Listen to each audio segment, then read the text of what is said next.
Ada banyak cerita di Vision Plus Original Series. Download sekarang.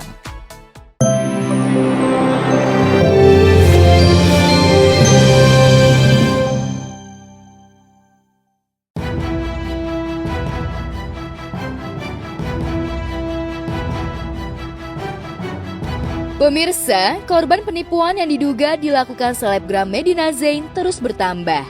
Satu persatu, selebriti yang menjadi korban Medina bermunculan. Ya, kali ini nasib mirip sama seperti yang dialami Dennis Charista dan Uya Kuya menimpa selebgram Uci Floudea. Crazy Rich asal kota Surabaya itu mengaku menjadi korban penipuan yang dilakukan istri Lukman Azhari terkait pembelian tas branded seharga miliaran rupiah. Uci menceritakan secara gamblang bagaimana awal mulanya Medina Zain melakukan modus penipuan tersebut. Peristiwa penipuan tersebut diceritakan Uci saat menjadi bintang tamu di kanal YouTube Uya Kuya. Gimana perkenalan dengan dia? Akhirnya si bogel ini hubungin aku. Iya. Lalu aku tawarin tas-tas ini ada 5 sih aku jual ke dia. Jual 5 tas? 5 tas. Tapi itu dijamin bulan 3 ya, itu asli semua dari saya. Tasnya Mbak Uci jual ke si bogel ini, si B, oke. Lalu, udah nih kita nggak pernah hubungan. Udah gitu selang berapa lama, bulan 8. Dia nawarin tas nih ya? Iya, tas. Pertama waktu Mbak Uci jual tas ke dia, kejual tuh? Ya nggak tahu, udah. Dan ya. Dibayar, pada saat itu dibayar? Ada yang, boleh cerita ya ini ya? Boleh dong.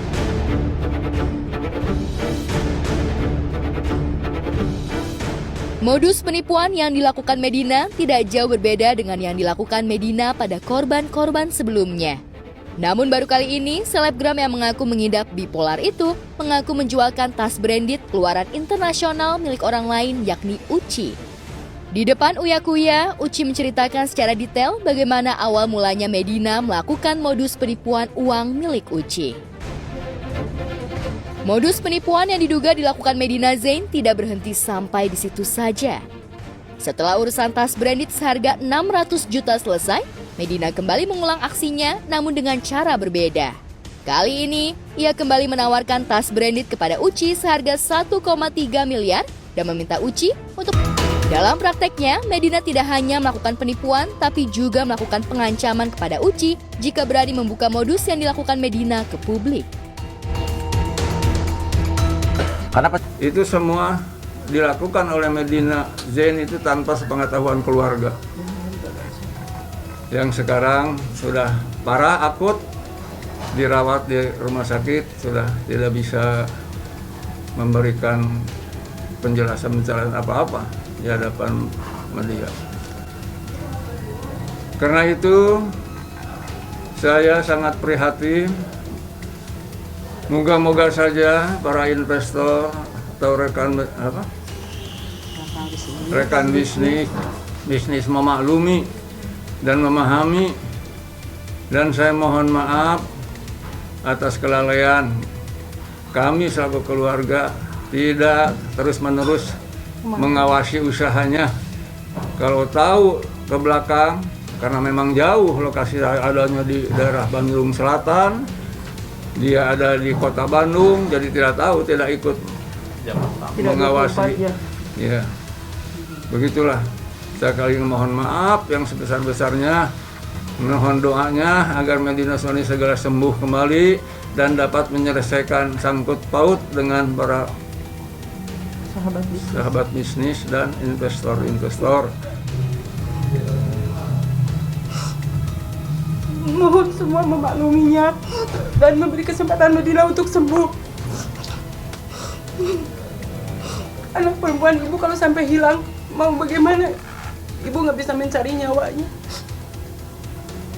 Mohon maaf kepada teman-teman bisnisnya dan semua sahabat-sahabatnya, mohon maaf.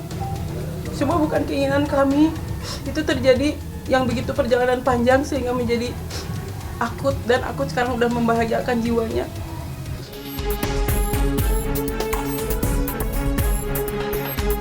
Setelah sekian lama bungkam, pihak keluarga Medina Zain akhirnya angkat bicara menjelaskan kondisi Medina saat ini.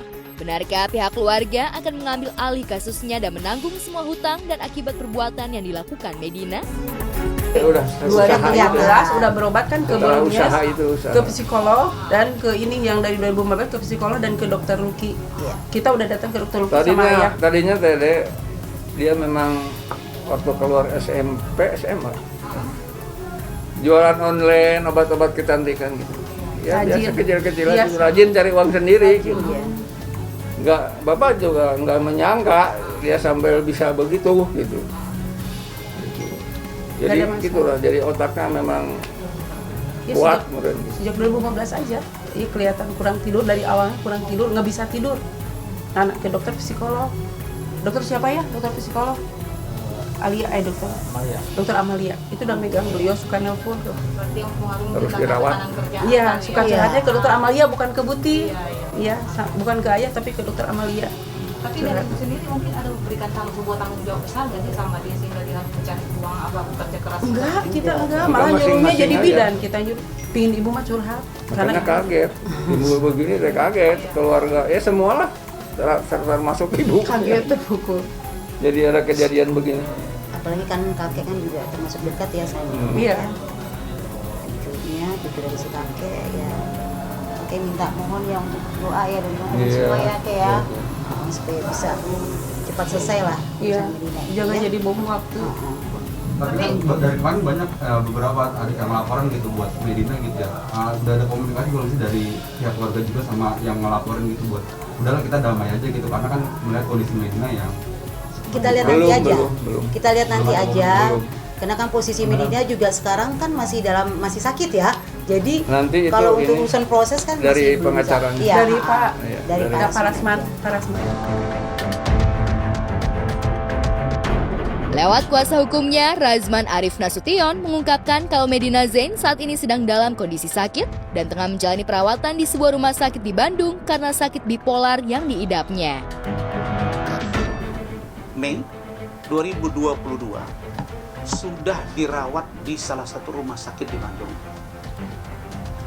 Dan Medina itu setiap hari selalu chat saya. Dia chatting saya itu setiap pagi, bisa satu hari itu 5-6 kali, bahkan sampai jam 1 malam. Sebagai kuasa hukum, sebagai abang dari dia, kita sudah anggap bersaudara, dia selalu chatting saya. Tapi tanggal 7 ketika saya di Medan, pagi saya mulai curiga, ini kok nggak ada chatting. Saya tunggu siang tidak ada, saya lihat centang 1. Sore saya tunggu tidak ada juga.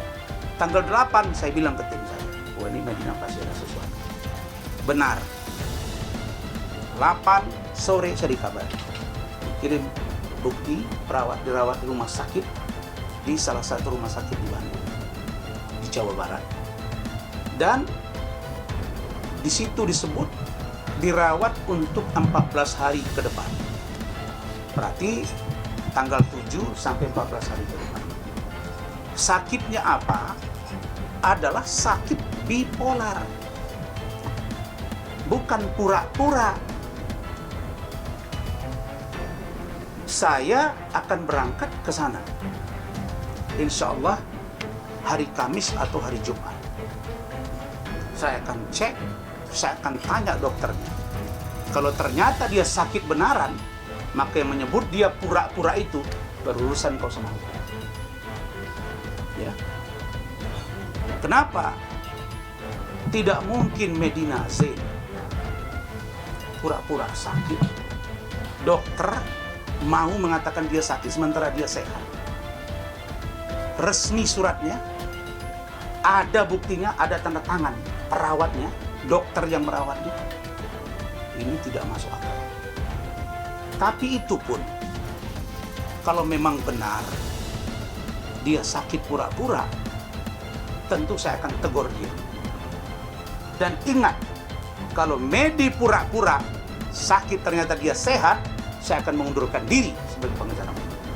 Tapi kalau ternyata dia sakit, maka yang menuduh dia pura-pura berurusan sama saya. Berurusan sama saya. Minta kebijaksanaannya, mohon kasih kesempatan sehat. Karena beramal itu nggak hanya nyumbang masjid, tapi memberi kesempatan yang sehat juga itu sangat amal yang baik. bagi ibu tuh sangat ibadah yang sangat besar, memberi kesempatan sehat dulu, biar fresh dulu. Jangan ditekan dulu, jangan dibully dulu, jangan dipakai konten. Mohon Mas, mohon Mbak, mohon bagaimana kalau menimpa keluarga kita, akan seperti apa hancurnya keluarga. Dan itu bukan keinginan kita. Mohon, semua pasti punya hati, punya kebijaksanaan. Mohon sekali sama Mas, sama Mbak, mohon. Dari hati yang paling dalam Ibu mohon. Oke. Doanya buat Medina. Ya, mohon doanya Medina sehat kembali, bisa berkarya kembali.